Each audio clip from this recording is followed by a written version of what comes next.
Shalom, selamat pagi jemaat Tuhan. Berjumpa kembali dalam doa pagi online. Mari siapkan hati, datang memuji, menyembahnya.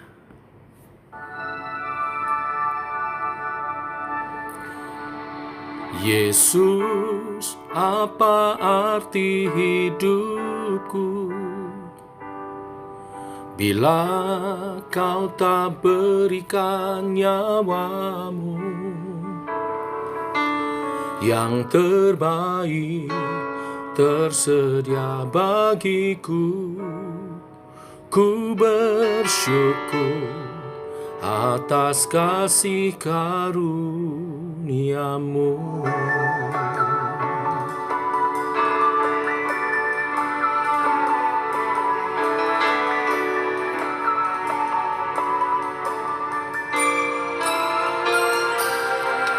Salibmu membuka mataku, betapa berharga nilai hidupku.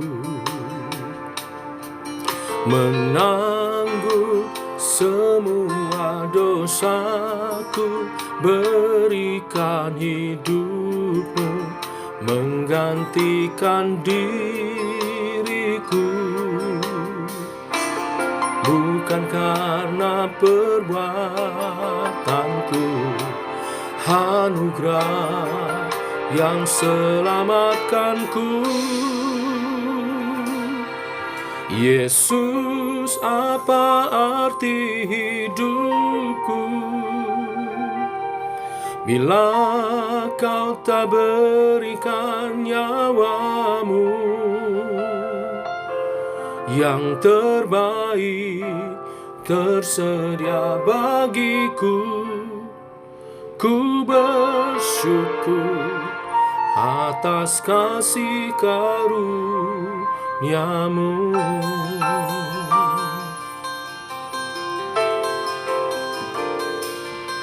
Salibmu membuka mataku, betapa berharga nilai hidupku.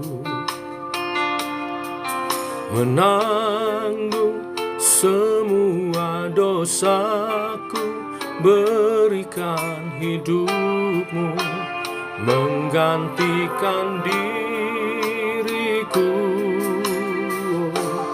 Bukan karena perbuatanku, anugerah yang selamatkanku. Yesus, apa arti hidupku bila kau tak berikan nyawamu? Yang terbaik tersedia bagiku. Ku bersyukur atas kasih karuniamu.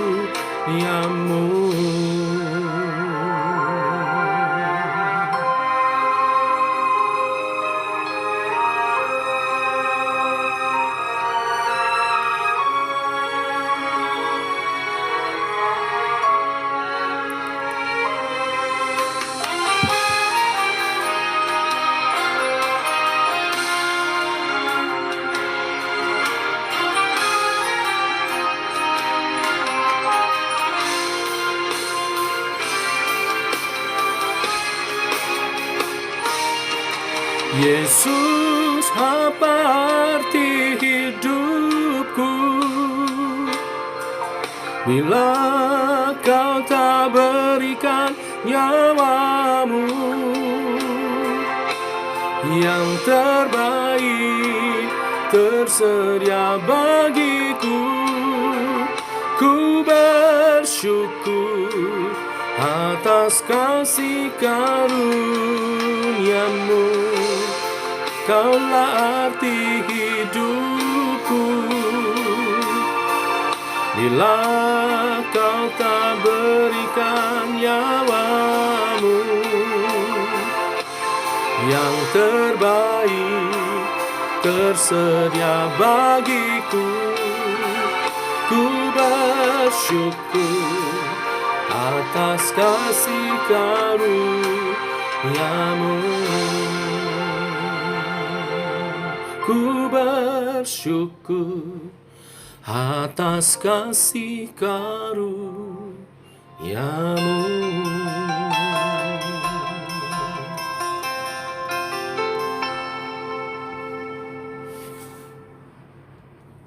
Tiba waktunya untuk kami merenungkan firman-Mu. Firman-Mu adalah suluh dan terang bagi jalan kami.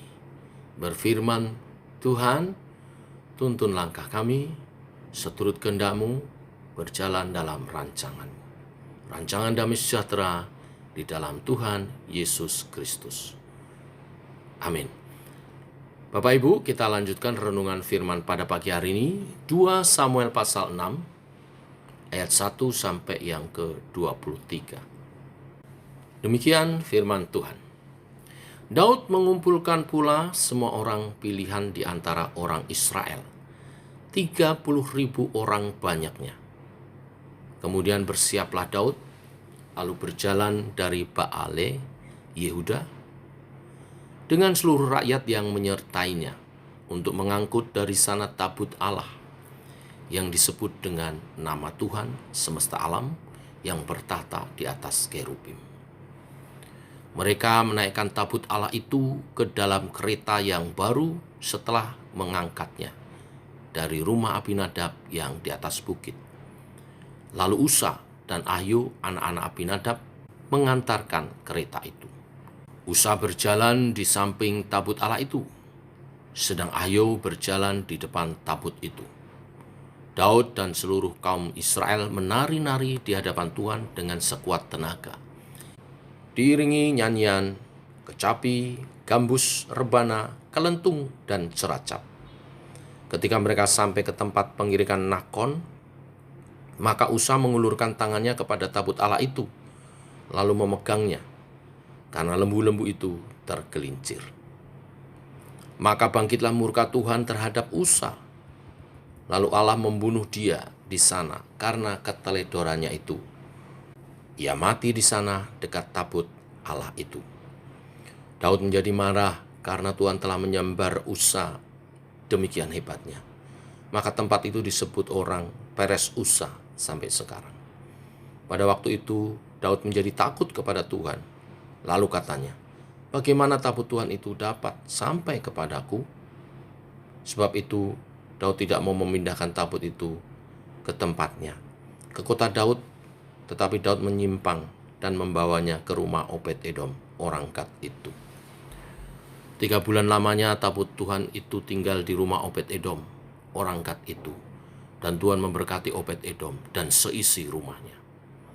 Diberitahukanlah kepada Raja Daud demikian, Tuhan memberkati seisi rumah Obed-Edom dan segala yang ada padanya oleh karena tabut Allah itu. Lalu Daud pergi mengangkut tabut Allah itu dari rumah Obed-Edom ke kota Daud dengan sukacita. Apabila pengangkat-pengangkat tabut Tuhan itu melangkah maju 6 langkah, maka ia mengorbankan seekor lembu dan seekor anak lembu gemukan. Dan Daud menari-nari di hadapan Tuhan dengan sekuat tenaga. Ia berbaju efod dari kain lenan. Daud dan seluruh orang Israel mengangkut tabut Tuhan itu dengan diiringi sorak dan bunyi sangkakala. Ketika tabut Tuhan itu masuk ke kota Daud, maka Mikal, anak perempuan Saul, menjenguk dari jendela, lalu melihat Raja Daud meloncat-loncat, serta menari-nari di hadapan Tuhan. Sebab itu ia memandang rendah Daud dalam hatinya.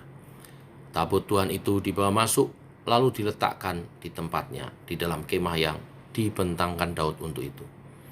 Kemudian Daud mempersembahkan korban bakaran dan korban keselamatan di hadapan Tuhan. Setelah Daud selesai mempersembahkan korban bakaran dan korban keselamatan, diberkatinyalah bangsa itu demi nama Tuhan semesta alam. Lalu dibagikannya kepada seluruh bangsa itu, kepada seluruh khalayak ramai Israel, baik laki-laki maupun perempuan, kepada masing-masing seketul roti bundar, sekerat daging dan sepotong kue kismis. Sesudah itu pergilah seluruh bangsa itu masing-masing ke rumahnya. Ketika Daud pulang untuk memberi salam kepada seisi rumahnya, maka keluarlah Mikal binti Saul mendapatkan Daud, katanya. Betapa raja orang Israel yang menelanjangi dirinya pada hari ini di depan mata budak-budak perempuan, para hambanya, merasa dirinya terhormat pada hari ini. Seperti orang hina dengan tidak malu-malu menelanjangi dirinya. Tetapi berkatalah Daud kepada Mikal di hadapan Tuhan, yang telah memilih aku dengan menyisihkan ayahmu dan segenap keluarganya untuk menunjuk aku menjadi raja atas umat Tuhan, yakni atas Israel. Di hadapan Tuhan, aku menari-nari, bahkan aku akan menghinakan diriku lebih daripada itu. Engkau akan memandang aku rendah, tetapi bersama-sama budak-budak perempuan yang kau katakan itu, bersama-sama merekalah aku mau dihormati. Mikal binti Saul tidak mendapat anak sampai hari matinya. Bapak Ibu jemaat Tuhan, hari ini kita akan belajar firman Tuhan tentang bagaimana bersikap terhadap kehadiran Tuhan. Bapak Ibu, tabut Tuhan adalah lambang kehadiran Tuhan. Daud menyadari itu, sehingga ketika dia berkuasa memimpin Israel sepenuhnya, langkah awal yang dilakukannya adalah bagaimana membawa pulang tabut Allah kembali ke Yerusalem. Karena di mana Allah hadir, di situ berkat-berkat Tuhan dinyatakan, perlindungan penyertaannya dinyatakan. Hal itu nyata ketika sempat tabut Allah itu dibiarkan tinggal 3 bulan lamanya di rumah Obed-Edom. Betapa diberkatinya Obed-Edom dan seisi rumahnya. Bagaimana bersikap terhadap kehadiran Allah? Ini sangat penting Bapak Ibu Saudara sekalian. Karena bila kita salah bersikap, bukan berkat yang kita terima, justru adalah hukuman. 2 sikap yang salah terhadap kehadiran Tuhan ditunjukkan oleh Usa, dan kemudian yang kedua adalah oleh Mikal istri Daud. Yang pertama Usa. Karena begitu bersemangat, sampai Usa mengabaikan aturan-aturan yang telah ditetapkan. Dalam Bilangan pasal 4 ayat 15 dikatakan, jangan mereka kena kepada barang-barang kudus itu, nanti mereka mati.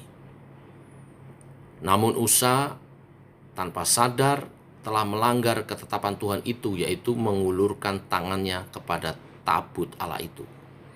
Karena keteledorannya inilah, Usa harus menuai akibatnya. Ia mati di sana dekat tabut Allah itu. Bapak Ibu, ternyata semangat saja dalam melayani Tuhan tidaklah cukup. Harus disertai dengan pengenalan yang benar akan firman Tuhan, dan kita taat melakukannya. Dalam penilaian Tuhan, ketaatan itu jauh lebih berharga daripada sekedar semangat dalam melayani, bahkan jauh bernilai dibanding dengan korban persembahan kita.